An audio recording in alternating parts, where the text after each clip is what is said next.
안녕하세요. 어리석고 바보같이 보이나 예수 그리스도를 진짜 기다리게 된, 그리고 믿게 된 주님께 속한 교회 김태민 목사입니다. 오늘은 예수님을 기다리며 인생이 어떻게 변화되는지에 대해서 나누겠습니다. 세상은 완전하다고 말하는 사람은 없잖아요. 완전하지 못하기 때문에 모두가 불안한 마음을 가지고 살아가요. 불안한 마음을 잠재우기 위해서는 믿음이 필요해요. 그래서 각자 자신만의 믿음을 만들어내요. 그것을 의라고 해요.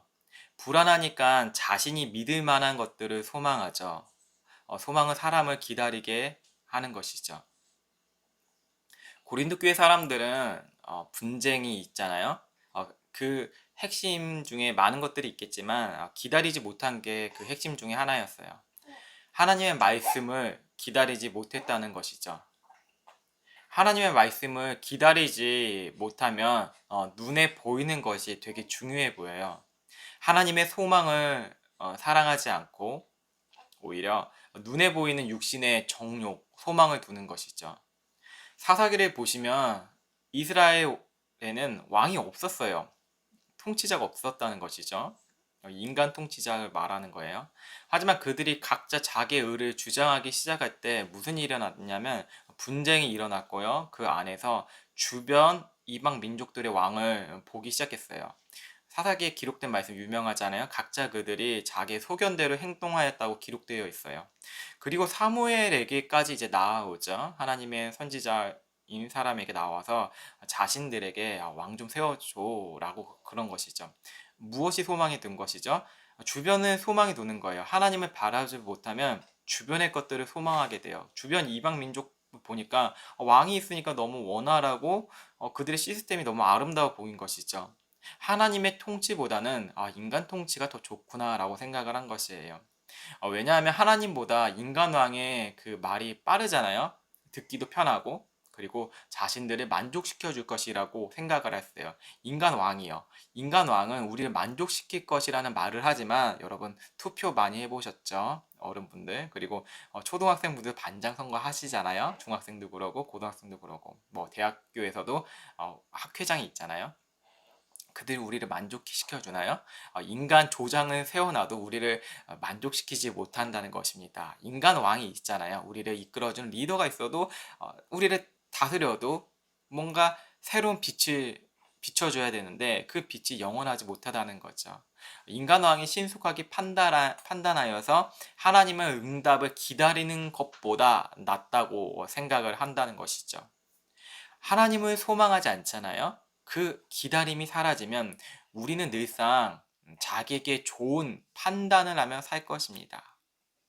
판단이 무엇이 문제냐고요? 우리의 판단은 이 불완전한 세상 속에서 늘 옳지 못하다는 거예요. 사람을 판단할 때도 그 사람의 겉모습만 보고 판단하잖아요. 그럼 우리의 판단은 전지전능하지 않다는 것을 이야기하고 있는 거예요.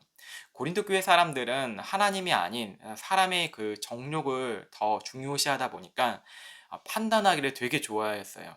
그 성급한 판단이 무엇이냐면 서로를 정죄하는 것이었습니다. 성급한 판단이 있잖아요. 늘 분쟁을 낳아요. 저와 여러분의 주변을 한번 살펴보세요.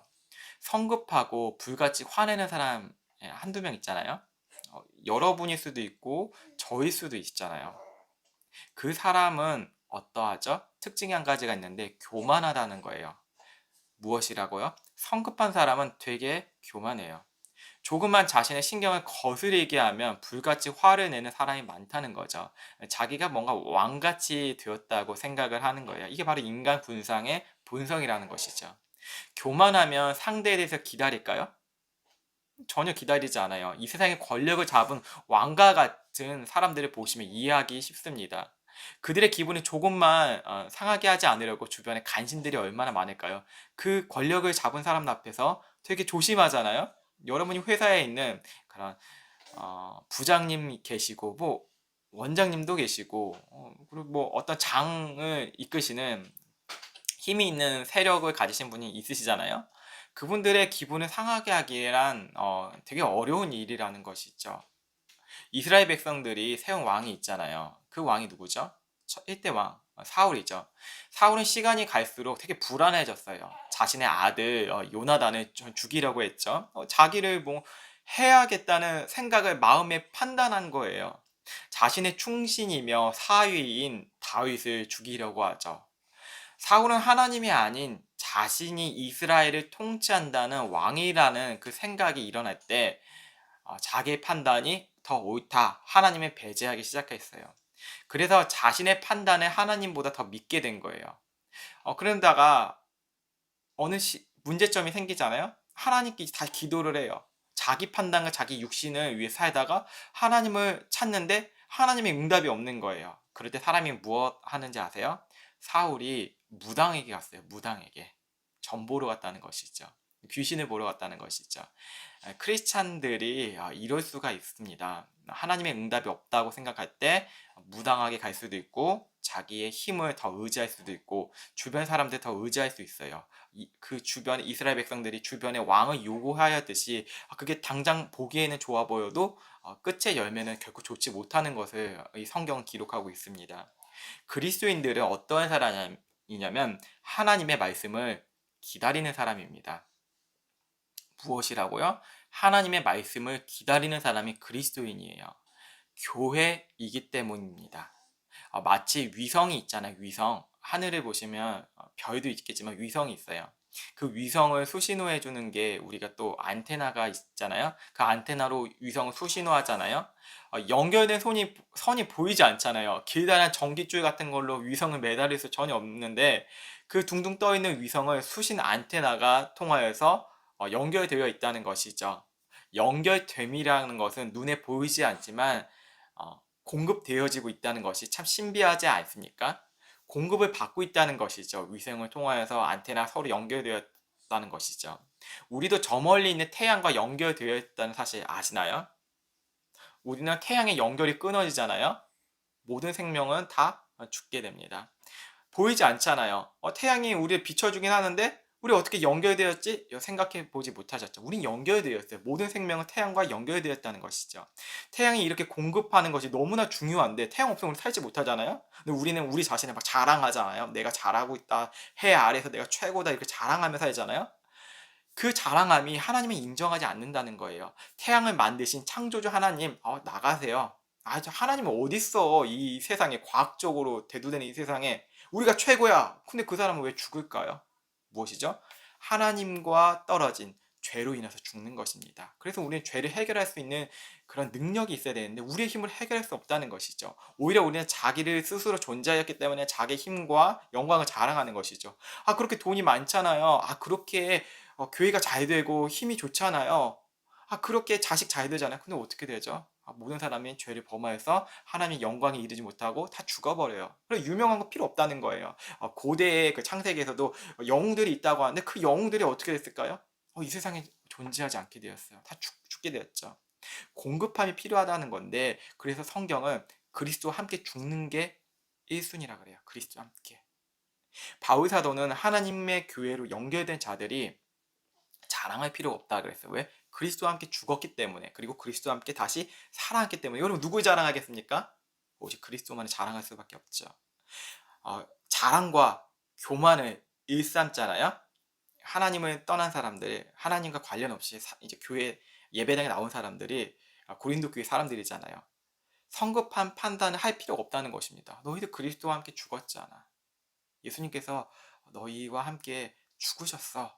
이 사실을 관련이 없으니까 내가 죽기보다는 육신으로 사는 게 더 즐겁다는 거예요. 하나님의 비밀을 맡은 자의 충성은 당연하다는 것이죠. 우리 오늘 본문 말씀 나눴잖아요. 하나님의 일꾼들은 그 비밀을 맡은 자들은 당연히 충성하는 것은 당연하다는 거예요. 그리스도 안에서 연결되었고 그 공급을 계속 받기 때문입니다. 충성 당연한 것이죠.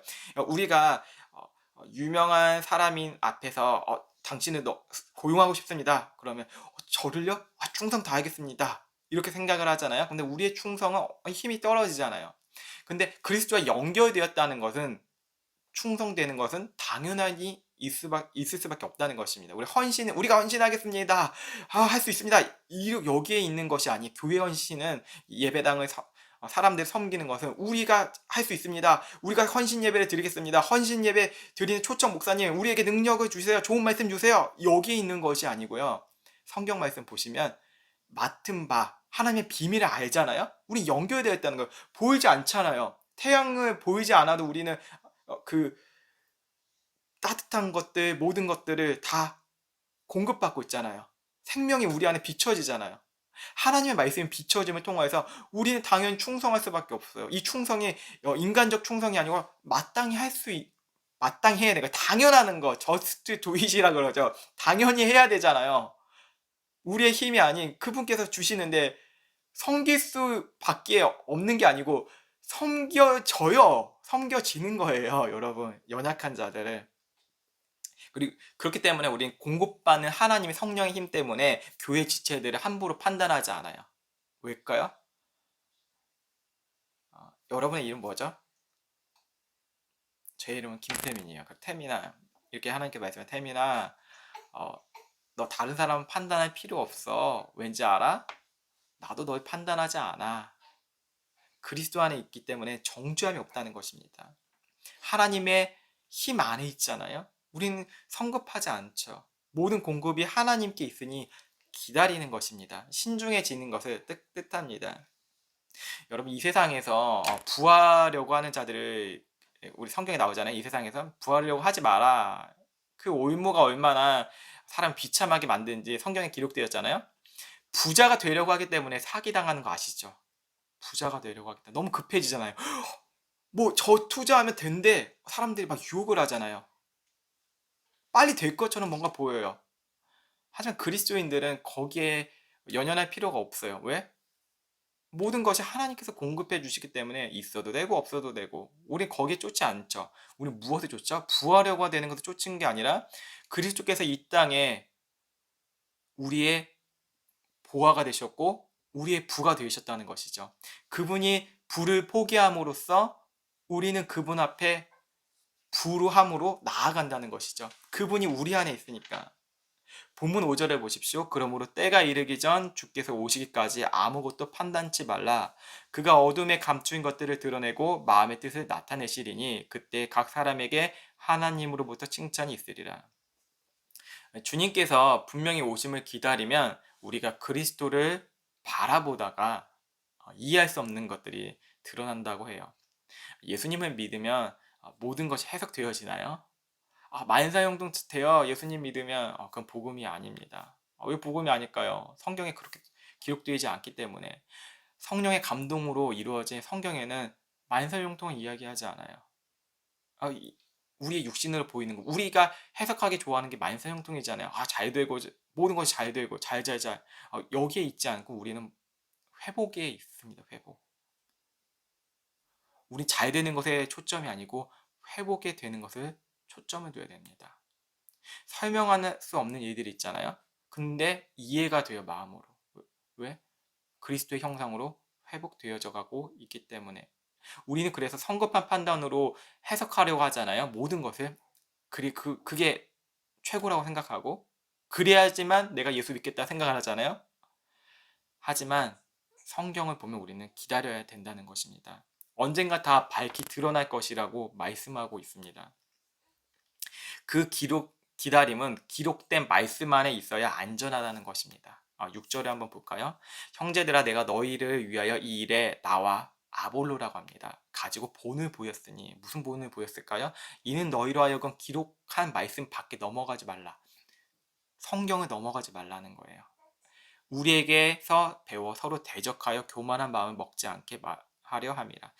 성경이 우리 삶의 중심이 되지 않으면 우리가 성경 밖에 있는 것들 추구한다 그러잖아요. 이방인들이 세운 것들. 그럼 이방인들은 무엇을 뜻하죠? 철학적인 것들이 되게 멋있게 보이고 혁명을 일으킬 것 같았는데 제가 그것에 영향을 받은 적이 있어요. 강모모 씨의 철학을 좀 영향을 받아서 뭔가 다 때려 부셔야 되고 뭔가 혁명을 일으켜야 되고 뭔가 인간은 진취적이어야 돼, 진보적이어야 돼 이런 걸 좀 영향을 받았는데 오히려 관계가 안 좋아지는 경우가 너무 많았어요. 전체적으로. 그게 당장은 좋아 보였는데 그리고 다른 분들의 또 철학, 이분 말고 여러 가지 있죠. 뭐 과거에 있는 고대인들의 철학도 많이 좀 생각해 봤는데 해결이 되지 않더라고요. 왜? 그리스도 안에 있지 않고 성경 밖에 있으면 인간은 계속 투쟁하고 교만함을 통하여서 다툼만 일어난다는 것이죠. 고린도 교회에 그런 세상적인 방식들이 들어오니까 교만한 마음으로 성경이 아닌 내 중심으로서 이 교회를 운영해보고 교회를 이끌어 가보겠다고 해서 다툼이 생긴 것이죠. 그래서 우리는 성경이 중심이 되어야 되는데 우리가 하나님의 말씀을 매일 먹어야 된다는 것입니다. 매 순간. 이스라엘 백성들은 자녀를 교육할 때 하나님 말씀은 매 순간 놓치지 않게 하였어요. 잠잘 때도 그러고 문설주에도 매고 내 손목에도 매고 머리에도 매고 내 옷에도 생각하고 하나님을 잊지 않게 기록하였다는 것이죠. 삶을 아이들을 그렇게 교육해야 했어요. 그 교육을 하는 그 아버지와 어머니도 하나님 말씀 앞에 서 있어야 되고요. 매 공급의 양식을 먹었어요. 그래야지만 그들이 살아날 수 있는 힘이 있었다는 것이죠. 그들은 자신의 그런 목마름, 자신의 배고픔이 하나님의 말씀으로 온전해진다는 것을 알았어요. 그래서 그들은 하나님의 말씀에 늘 배고파하는 사람이 되었다는 것이죠. 우리 그리스도인들 바로 그런 존재들이에요. 그 말씀의 맛을 보면 그리스도의 마음으로 살아가게 되고 그 마음은 삶의 기준이 된다는 거예요. 주님께서는 사탄에게 이렇게 말씀하셨죠. 사람이 빵으로만 살 것이 아니야. 바로 하나님의 말씀으로 살 것이야 라고 선포하셨습니다. 우리가 먹는 음식이 있잖아요. 그 음식에 따라서 건강이 달라지는 것 초등학생도 잘 알고 있더라고요. 그 맛본 음식이 삶의 기준이 되기도 하고요. 좋지 못한 음식과 매 스트레스를 받으면 사람이 병이 들잖아요. 뭐 암도 빨리 발생되고 당뇨도 생기고 혈압도 올라가고 각종 질병에 시달리게 되잖아요. 그래 두려워서 보험을 많이 들었지만 그 보험조차도 우리의 삶을 해결해 주지 못하잖아요. 그 질병이 어디까지 우리의 마음을 지배하죠? 온 마음을 다 검게 보이지 않게 지배해버려요. 우리는 그래서 먼저 먹어야 하는 말씀이 있는데 그게 바로 하나님의 말씀이에요. 하나님의 말씀을 매일 먹게 되면 우리는 음식을 대해서 우리 먹는 음식 있잖아요. 우리가 먹고 살아야 되잖아요. 그 음식에 탐욕을 부리지 않아요. 오히려 이 음식을 보면서 절제해요. 우리 탐심도 죄라고 하잖아요. 성경에 기록되었듯이 너무 많이 먹고 요즘 먹방 이거 너무 죄라는 거죠. 너무 탐심이잖아요. 이런 게. 하나님의 말씀이 주시는 것에 집중하지 못하면 우리는 탐심을 부리게 되죠. 옛 기독교 명화가 있잖아요. 그림을 보시면 식탁에서 감사 기도를 그린 것이 너무나 많아요. 지금과 같이 우리 한국과 같이 배 터져 이런 세상이 아니었어요. 그 시대 때는 16, 17, 18, 19세기 부유하지 않았잖아요. 뭐 산업혁명이 일어나서 뭐 대량의 음식이 없었어요. 농사가 잘 되면 먹고 잘 안 되면 못 먹고 그리고 굶어 죽기도 하고 그런 시대였잖아요. 그 기독교 명화를 보시면 할아버지가 일용할 양식에 대해서 이렇게 기도하고 있는 거 보신 적 있죠? 한 번씩. 근데 그와 같은 그림들이 한두 개가 아니고 좀 여러 개가 있다는 거예요. 그 음식은 되게 풍족하지 않았어요. 이 마른 빵에 앞에서 기도하고 있고 심지어 어느 그림을 보니까 제가 그림을 좀 봤어요. 그림을 보니까 빈 그릇이에요. 빈 접시를 놓고 기도를 하고 있는 거예요. 그들이 감사 기도를 하며 자축할 수 있던 것은 하나님께서 주신 매일의 양식, 그 말씀이라는 것입니다. 이해하시나요? 세상의 관점으로 보면 되게 초라하고 지금 자본주의 관점으로 보면 비참해 보이고 미련해 보이잖아요. 어리석어 보입니다. 한심해 보이면 저렇게 예수를 믿었구나. 뭐 현대적으로 봤을 때도 저렇게 예수 믿으면 뭐하러 믿을까? 라고는 관점이 생길 수 있잖아요. 답답하네. 뭐하러 예수 믿지? 그냥 형식적으로 대충 믿고 그냥 있는 척하면서 믿으면서 이 세상을 추구하며 살면 되잖아. 이렇게 얘기할 수 있잖아요. 너무 당연해 보이잖아요. 그게 합리적이잖아요. 근데 신앙은 합리적이지 않아요. 미련해 보여요. 신앙은. 그리스도인은 하나님을 통한 만족이기 때문에 오히려 주변 사람들 나를 그렇게 핍박하잖아요. 너 미련하야 너 예수 믿고 뭐가 잘 되니? 잘 되는 거 하나도 없는데. 야, 예수 믿지만 안 믿을 거야. 이런 사람들 앞에 우리가 핍박을 당하고 고난을 받잖아요. 우리는 막, 야, 그래도 예수 믿어요. 이런 모습이 아니잖아요. 그래. 그럼에도 불구하고 나 하나님을 통해 만족한다. 우리 이런 겸손한 모습으로 사람에게 나아가야 된다는 것이죠. 오히려 그들을 향하여서 주의 말씀을 기다리고 나도 기다릴게. 우리 주님은 어디서 기다리실 수 있어. 라고 선포를 하는 것이죠. 음식이 없는 빈 그릇은 그리스도에게 중요한 것이 아니에요. 내가 좋지 못한 집에 살고 있거나 좋은 차를 타지 못하고 심지어 차도 없고 아무것도 없을지라도 그것이 그리스도에게 중요한 것이 아니라는 것입니다. 마음의 그릇이 하나님의 말씀으로 풍성해지면 감사 기도를 할 수밖에 없다는 것이죠. 감사할 수밖에 없다. 무엇이죠? 항상 기뻐하고 쉬지 말고 기도하고 범사에 감사할 수밖에 없다는 것입니다. 이는 그리스도 안에 있기 때문입니다. 그리스도 안에서 연결되고 공급되어지는 힘으로 감사할 수밖에 없는 것이죠. 우리 아까 충성을 얘기했잖아요. 고린도전서 4장 1절에 보면 우리 충성을 마땅히 해야 될 것이라고 비밀을 맡은 자로서 이야기하잖아요. 감사도 이런 방식과 원리로 그리스도 안에 있으니까 감사가 나올 수밖에 없습니다. 빠르게 돌아가는 세상 속에서 더 신중해지고 더 하나님의 말씀을 기다립니다. 먹으면 먹을수록 이 말씀에 대해서 성숙해지고 그리고 안전하게 됩니다. 하나님의 말씀이 여러분을 안전하게 할 것입니다. 우리의 영혼을 더 지켜주실 것입니다. 낮의 해와 밤의 달도 우리를 상치 못할 것입니다. 그게 시편에 기록된 말씀이죠. 여러분의 영혼을 하나님께서 새색토록 영원토록 지켜주신다는 것입니다. 그리고 우리 주님께서 승천하시기 전에 말씀하셨잖아요. 내가 너희 항상 함께 있을 거야. 세상 끝나는 날까지 너희와 항상 함께 있을 거야. 이 말씀을 들으시면 여러분 어떠십니까? 마음의 안전함을 느끼실 수 있지 않을까요? 우리의 영혼이 안전하게 되면 평온하잖아요. 그렇다면 우리는 급하면 사람을 정죄하거나 부자가 되려고 하는 이런 탐욕에 대해서 자유롭게 된다는 것이죠. 우리 기독교인들 유명한 사람들이 있는데 예수 믿게 된 사람들이 많이 있어요. 어느 그 유튜버는 예수님을 믿었대요. 근데 이 세상의 것들을 놓지 못해요. 유명해지고 싶어요. 그래서 막 사람들에게 막 더 부추겨요. 그러다가 좋지 못한 열매를 맺어서 지금 자숙하게 되는 경우들이 너무나 많다는 그런 사실들을 우리가 보게 되죠.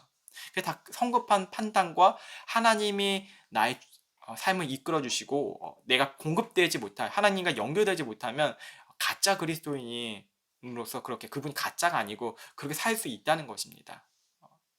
그럼에도 불구하고 하나님께서는 여전히 기다리고 계시고요. 그 영원한 생명의 음식은 우리를 교만할 할 수 없게 하는 음식이에요.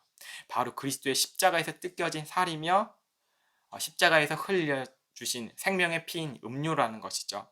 하나님께서는 우리를 위해서 그리스도의 피와 살을 먹게 하셨습니다. 영원한 생명의 음식은 우리의 죄를 사하여주게 없애준다는 것이죠. 생명의 피와 살이신 주님께서 우리 안에 오셨습니다. 그 음식은 우리를 겸손케 해요.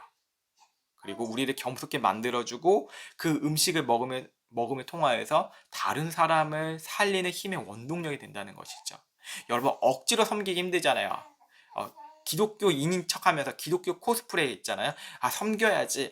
섬길 거야 하면 근데 내 안에 내가 저렇게 섬겼는데 저 자식이 나에게 뒤통수를 때려? 이렇게 얘기할 수 있잖아요. 여러분 그게 인간의 힘으로 섬기는 거예요. 내가 이 정도 섬겼는데 잘했지. 여러분 그리스도 안에 있으면 이런 것들이 잊혀지게 돼요. 내가 섬겼나요? 그런 적 없는데. 이렇게 돼요. 이 거짓말이 아니라 진짜 그렇게 된다는 거예요. 거짓말로 섬길 수 있어요. 내가 저 정도 베풀었고 내가 이렇게 했는데 기브 앤 테이크가 되는 섬김이 돼야지. 이게 아니라는 것이죠. 9절 이하를 보시면 바울사도의 모습을 보면 하나님께서 이 바울사도를 어떻게 바꿔주시고 하나님의 은혜로 그가 어떠한 삶으로 변했는지 이 9절을 보시면 깜짝 놀래요. 그 바울사도가 사울일 때 유대교에서 되게 폭력적이었잖아요. 자기 영광을 위해서 살았던 이 바울사도가 그리스도의 피와 살을 먹음으로써 삶이 변화가 됐는데 그의 모습이 높아지는 왕이 되려는 모습이 사라졌어요. 랍비 중에 최고의 랍비가 되기 원했거든요. 이 사람이. 왕이 되고 싶었다는 거예요. 자기 판단으로 자기의 성급한 판단으로 높아지고 싶다는 것이죠.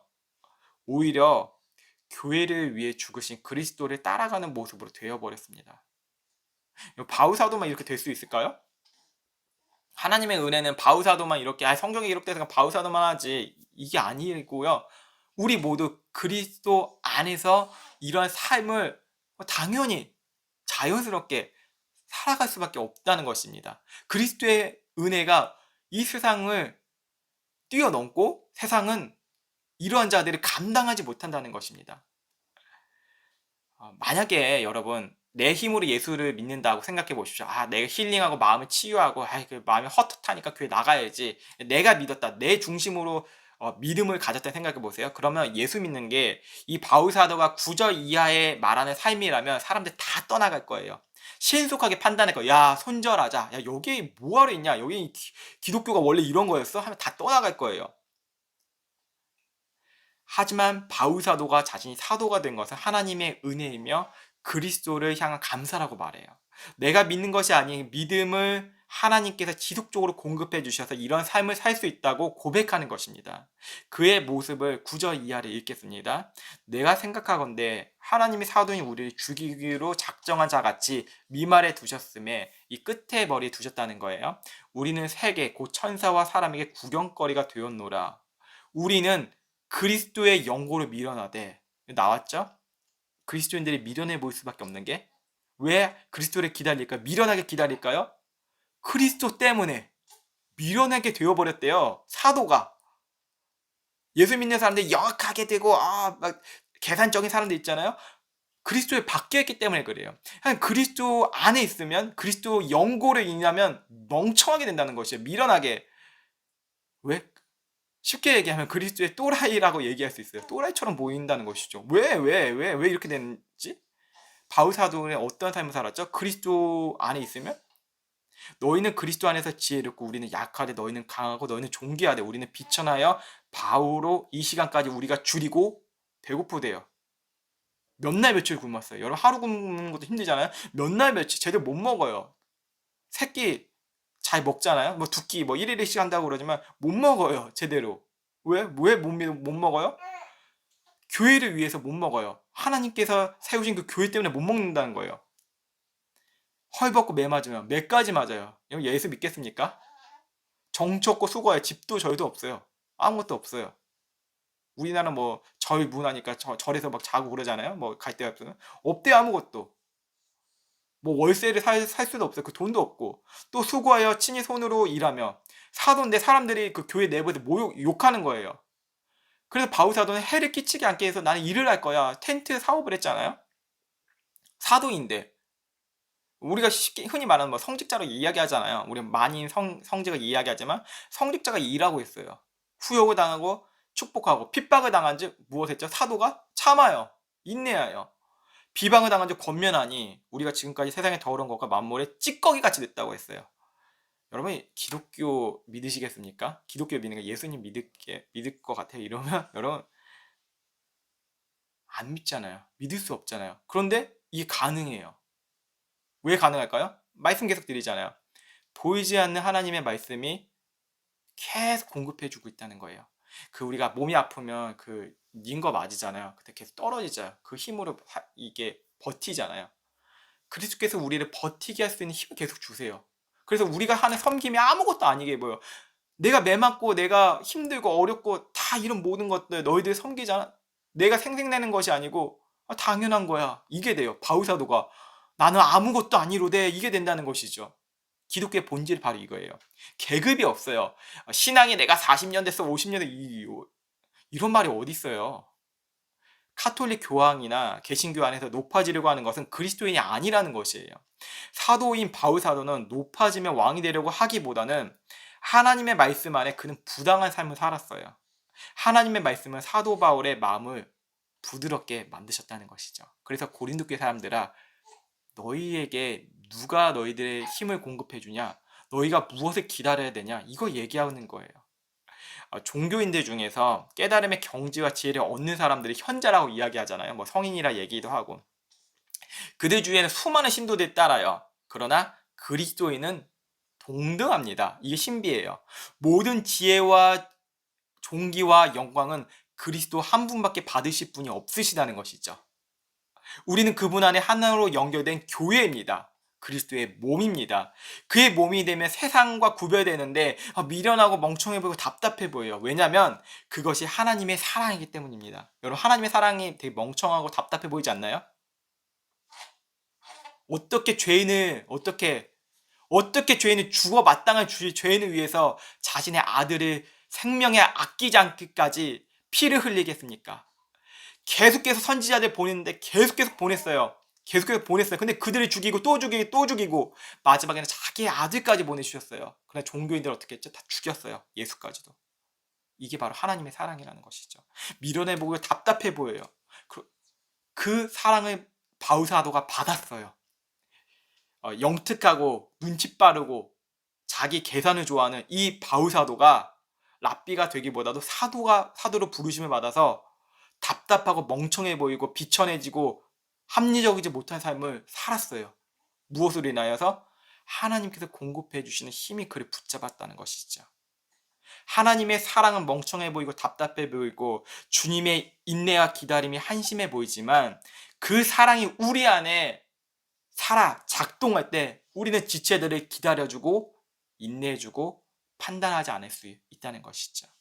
저는 로마서 8장 1절 이하를 읽고 여러분의 삶에 이 말씀이 작동되었기를 예수 그리스도 안에서 축복합니다. 주님께서 여러분을 붙잡아 주실 줄 믿습니다. 여러분은 교회의 몸이기 때문입니다. 읽겠습니다. 그러므로 이제 그리스도 예수 안에 있는 자에게 결코 정죄함이 없나니 이는 그리스도 예수 안에 있는 생명의 성령의 법이 죄와 사망의 법에서 너를 해방하였습니다. 율법이 육신으로 말미암아 연약하여 할 수 없는 것을 무엇이죠?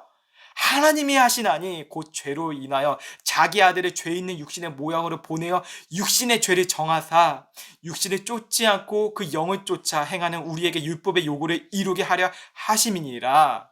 육신을 쫓는 자는 육신의 일을, 영을 쫓는 자는 영의 일을 생각하느니 육신의 생각은 사망이요 영의 생각은 생명과 평안이니라. 오늘 말씀이 다 이해가 되죠. 이 말씀을 통해서 고린도서 4장이 이 로마서 8장 1절의 말씀으로 다 이해가 돼요.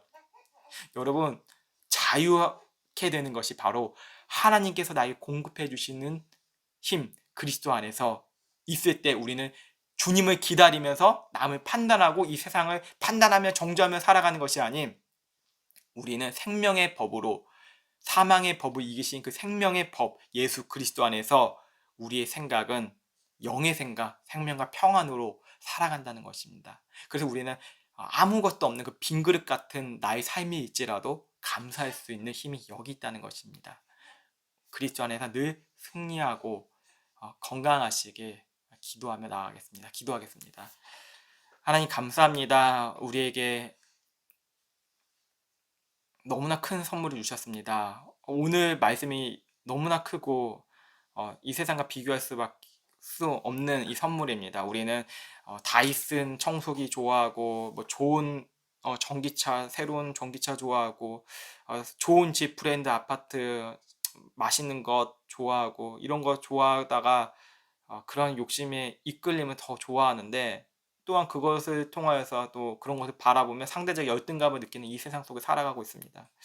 하지만 우리 안에 그리스도 안에 우리가 살아갈 때 우리가 지치고 쓰러지는 이 모든 것들, 종교적 감정들 이런 것까지도 하나님께서 다 떠나게 해주시고 이런 수고까지도 이런 짐까지도 하나님 앞에 내려놓을 때 우리의 삶이 주님을 기다리고 신중해지고 우리의 삶의 행복감이 더 느껴지는 삶을 살 수 있음을 고백합니다.